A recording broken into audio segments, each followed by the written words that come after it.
2008 থেকে 2024 পর্যন্ত আমি কিন্তু দেশে মানে বিএনপি খুঁজে পাইনি, কারণ বিএনপি কেউ বলবে এটাও কিন্তু কেউ বলেনি।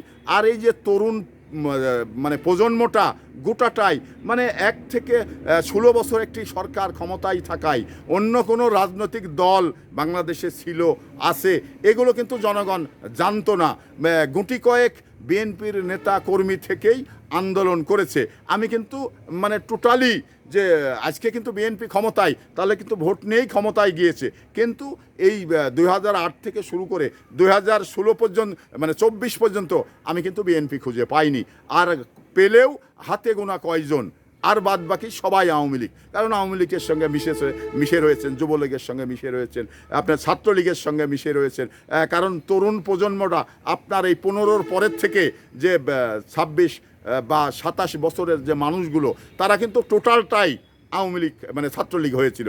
এবার আমরা পরবর্তী সময় যে ছাত্র দলের কমিটি দেওয়ার জন্য যারা বিএনপির ছাত্র দলের কমিটি দেওয়ার জন্য মানে ছেলেগুলো খুঁজে পাওয়া যায়নি। এখনও কিন্তু অনেকেই মানে ছাত্রলীগ করত, আজকে বিএনপির ছাত্র দলের কমিটিতে ঢুকিয়ে রাখা হয়েছে। তো এখানে একটি যুগের বেশি ধরে যদি একটি সরকার ক্ষমতায় থাকে তাহলে বাংলাদেশে অন্য কোনো বিরোধী দল থাকে এটা মানে সবাই ভুলে যান। কারণ একটি জিনিস আপনারা মনে করুন যে এই 15 বছর পর্যন্ত সে কিন্তু বাড়িতেই থাকে।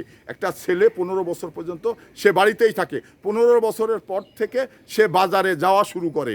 তো এবার 15 বছরের পর থেকে যখন বাজারে গিয়ে দেখে যে সারা দেশেই আওয়ামী লীগের মানে ক্ষমতায় রয়েছে, তো সে কি আওয়ামী লীগের ছাত্রলীগের সঙ্গে চলবে না তো অন্য কারো সঙ্গে চলবে?